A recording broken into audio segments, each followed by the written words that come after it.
Senator Sharon Keogan. Thank you, Las Keirlock. And Minister, you're very welcome here this afternoon. It's great to see you in your role, and I wish you every good wish as Minister going forward. I rise today to speak of the critical issue on road safety in Ireland. As we all know, this is a matter of the utmost importance, affecting every citizen in our country. First and foremost, it is essential to acknowledge the progress we have made. Across the European Union, road fatalities have fallen considerably over the past decade. In 2022, there were over a fifth fewer fatalities than in 2012, and Ireland has been at the forefront of this positive trend. As of 2024, Ireland had the fourth lowest number of road fatalities per million inhabitants in the entire European Union. This is a testament to the hard work and dedication of our road safety authorities and the cooperation of the public. Additionally, there has been a significant increase in the use of public transport, which is a proven means of reducing accidents and enhancing road safety. This shift towards public transport is a positive development that we must continue to encourage. However, despite these achievements, there are still numerous challenges that we must address. One of the primary issues is the question of driving licences. It is imperative that the licences serve their intended purpose, ensuring that as many drivers as possible on our roads are educated in road safety and good driving practices.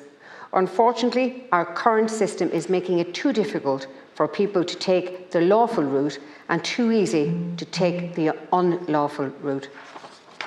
On one hand, we have the lengthy waiting times for driving tests, the extended durations of lessons, the high cost of lessons, and the exorbitant insurance costs that learner drivers must bear, either on their own vehicles or through increased family vehicle insurance premiums.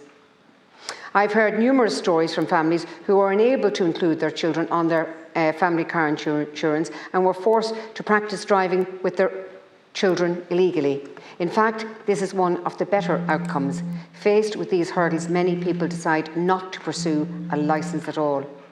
Members of the House, we all know the stories of people who drive on our roads for years, sometimes decades, on nothing but a provisional licence.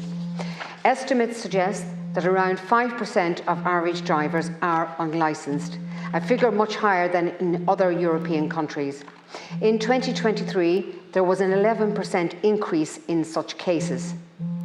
Ultimately, who can blame them? We have a police force that has weakened its checks for licences and in recent years have been weakening its checks in general. In 2023, it was reported the Gardaí checks on drink driving had halved.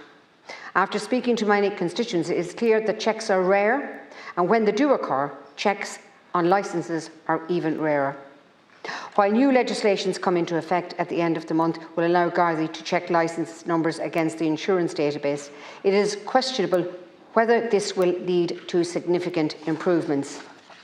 This raises questions over why the government seems more concerned with directing the Gardaí to pursue uninsured drivers rather than unlicensed ones.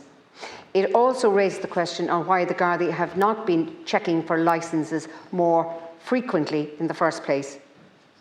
But ultimately, no amount of law enforcement can address the issue of unlicensed drivers when many are forced into this position. In January, a spokesperson for the RSA attributed much of the recent delays to population increases, which have been heavily driven by immigration in recent years, particularly from non-EU countries. Since we don't hold any licence recognition or exchange agreements with many non-EU countries, such as Brazil or India, it can be assumed that much of the backlog for driving tests comes from migrants who already hold licences from their home countries and know how to drive. Therefore, a solution that could alleviate much of the driving tests and licence backlog could be to extend licence exchange or negotiations agreements to the main non-EU countries from which many of our migrants come. This would not only reduce the backlog, but also ensure that tests are given more regularly to new learners.